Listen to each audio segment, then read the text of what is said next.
গত 15টা বছর ধরে মিথ্যের ওপর ভরসা করেই রাজনীতি করে এসেছে তৃণমূল কংগ্রেস। পালা বদল হয়েছে রাজ্যে, কিন্তু এখনো পর্যন্ত বিশ্বাস করুন সেই মিথ্যের ওপরই ভরসা করে আরও একবার সামনের সারিতে আসতে চাইছে তৃণমূল কংগ্রেস। সোনারপুরে তৃণমূল কংগ্রেসের কর্মী সঞ্জু কর্মকার তার মৃত্যুর ঘটনাকে কার্যত ভোট পরবর্তী হিংসা বলে দাগিয়ে দেবার চেষ্টা, মরিয়া চেষ্টা বললেও হয়তো ভুল হবে না, তা করে চলেছে তৃণমূল কংগ্রেস। কিন্তু সর্বোপরি এই সঞ্জু কর্মকারের মৃত্যু তা নিয়ে এলাকার বাসিন্দারা তারা কি বলছেন, একেবারে অনুসন্ধান করতে গিয়ে যা যা বিস্ফোরক তথ্যগুলো রিপাবলিকের হাতে উঠে আসলো তাই আজ দেখাবো আপনাদের সামনে। দেখুন। মারা গেছে ব্রেন স্ট্রোকে। আমার মনে হয় স্ট্রোক হয়েছে, প্রচন্ড নেশা করছে। সোনারপুরের তৃণমূল কর্মী সঞ্জু কর্মকার কয়েক সপ্তাহ আগে তিনি মারা যান। মর্মান্তিক মৃত্যুকে ভোট পরবর্তী হিংসায় মৃত্যু বলে রটিয়ে দেওয়ার প্রাণান্তকর চেষ্টা তৃণমূলের। শাক দিয়ে যেমন মাছ ঢাকা যায় না, তেমনি সত্যকেও সহজে চাপা দেওয়া যায় না। রিপাবলিক বাংলা সত্যের সন্ধানে পৌঁছয় ঠিক ঘটনাস্থলে, আর সেখানে গিয়ে যা জানা গেল তা এক কথায় চাঞ্চল্যকর। একবার শুনুন মৃত তৃণমূল কর্মীর প্রতিবেশীরা ঠিক কি বলছেন। মা হাসছে, কিন্তু তখন ওর মায়ের কোনো রিয়াকশন দেখিনি। আমার মনে হয় স্ট্রোক হয়েছে, প্রচন্ড নেশা করতো, মানে মারা যাওয়ার আগের দিন পর্যন্ত ওখানে পুকুর পাড়ে দাঁড়িয়ে দাঁড়িয়ে মদ আর গাঁজা খেয়েছে। ওর মৃত্যুটা বাড়িতে ব্রেন স্ট্রোক হয়ে মারা গেছে। ব্রেন স্ট্রোক বাড়িতে পড়েছে 7টা সাড়ে 8টার সময়, আর নিয়ে গেছে হসপিটালে বেলা 1টার সময় নিয়ে গেছে। ওর মা বাবা পাড়ার প্রতিবেশী কাউকে ডাকেনি। তো অভিষেক বন্দ্যোপাধ্যায় যে কালকে এলেন, বললেন ভোট পরবর্তী হিংসার জন্য মারা গেছে। এটা পুরো ভুল, এটা পুরো ভুল। ঘরে পড়ে গেছিল, ওর মাই বলেছে ঘরে পড়ে গেছে, মাথায় লেগেছে। কালকে অভিষেক বন্দ্যোপাধ্যায় এসেছিলেন, তিনি বলছেন এটা পোস্টপল ভায়োলেন্স, মানে ভোট পর কেউ যদি 2-4 থাপুর মারে 6 তারিখে, আর ও মারা গেছে মানে 16-17 দিন পরে, যদি থানায় কোনো এফআইআর হয়নি, ডায়েরি কিচ্ছু হয়নি। ওমা, সে কি কথা! অথচ তৃণমূলের যুবরাজ তো দাবি করছেন সঞ্জু কর্মকার ভোট পরবর্তী হিংসার শিকার।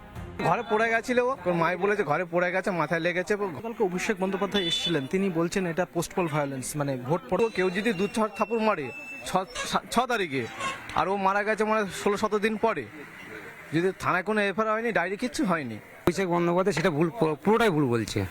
পোস্টপোন ভারতে যেটা হয়েছে সেটা না, উনি মারা গেছে ব্রেন স্ট্রোকে। মুখ দিয়ে গাঁজা উঠেছে, যখন নিয়ে যাই চেচারে করে তখন দেখছি আমরা গাঁজা উঠেছে। আমাদের পাড়ার লোককে কাউকে অ্যালাউ করেনি, নিয়ে যেতে দেয় না, পাড়ার লোককে কাউকে অ্যালাউ করো। হাসপাতালে কারা নিয়ে গেছে? ওনার মা বাবা আর ওনার বোন। রিপাবলিক বাংলা সঞ্জু কর্মকারের বাড়িতেও যায়, কিন্তু সেখানে গিয়েও কারও দেখা মেলেনি। ঘটনা ঘটেছে সেখানেই সঞ্জু কর্মকারের বাড়ি। প্রথমে আমরা তার বাড়িতে যাই। আমাদের বাড়ির যারা লোকজন রয়েছেন তাদেরকে একাধিকবার ডাকাডাকি করার পরেও কোনো রকম সাড়া মেলেনি। প্রতিবেশীদের দাবি, অভিষেক বন্দ্যোপাধ্যায় এলাকা থেকে চলে যাওয়ার পরেই সঞ্জু কর্মকারের বাড়ির লোকজন এবং সেখান থেকে কার্যত এক প্রকার বলা যেতে পারে গা ঢাকা দিয়েছেন। এবং এলাকায় কেমন ছেলে ছিলেন সঞ্জু? এলাকার ছেলে ছিল যা বিশাল খারাপ কাজ করেছে, লোকের জমি 2 নম্বরি করে বিক্রি করেছে। এই রাস্তা যা পরিস্থিতি দেখছেন, কেউ রাস্তা করতে দেবে না ওরা। যারা বিরোধী দল করবে তাদের উপরে টর্চার করবে এরা। একটা সই করতে গেলে কাউন্সিলর নেবে টাকা 8,000 10,000, কার বাড়ি হচ্ছে সেখানে হানা মারবে। এই 26-এর ভোটে মানুষ বুঝিয়ে দিয়েছে তৃণমূলের মিথ্যাচার বরদাস্ত নয়। জনতা জনার্দন ডাস্টবিনে ছুঁড়ে ফেলে দিয়েছে তৃণমূলের অহংকারকে। তবুও নির্লজ্জ মিথ্যাচার। মৃত্যু নিয়েও রাজনৈতিক ফায়দা তোলার চেষ্টা তৃণমূলের। এই পুরো ঘটনা অভিষেক ব্যানার্জি কি করছে না করছে এবং ওখানে যা ঘটনা ঘটেছে সেগুলো পুরোটা পুলিশি তদন্ত হচ্ছে, এবং পুলিশি তদন্তে সত্য উন্মোচন হবে। এবং অভিষেক ব্যানার্জির যত নাটক আর যত দীর্ঘদিন ধরে নাটক ছাড়া আর কিছু শেখেনি পিসিমণির থেকে। পিসিমণির নাটক দেখেছিলে কখনো? এখন অভিষেক ব্যানার্জি নাটক করার চেষ্টা করছে। ক্ষমতা হারিয়ে রাজনৈতিক ফায়দা লুটতে তৃণমূলের হাতিয়ার সেই মিথ্যাচার, কিন্তু স্থানীয়দের দাবিতেই ফুটো মিথ্যের ঢোল। সোনারপুরের এই ঘটনা প্রমাণ করলো বাংলার মাটিতে মিথ্যার রাজনীতি আর খাটছে না।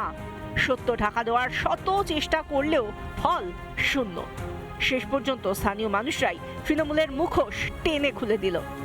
দীপঙ্কর কাঞ্জিলালের সঙ্গে ইন্দ্রাশিস বাগচির রিপোর্ট, রিপাবলিক বাংলা, সোনারপুর।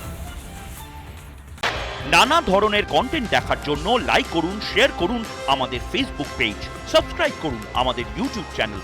পাশাপাশি অন্যান্য ব্রেকিং নিউজের জন্য অবশ্যই চোখ রাখুন রিপাবলিক বাংলায়।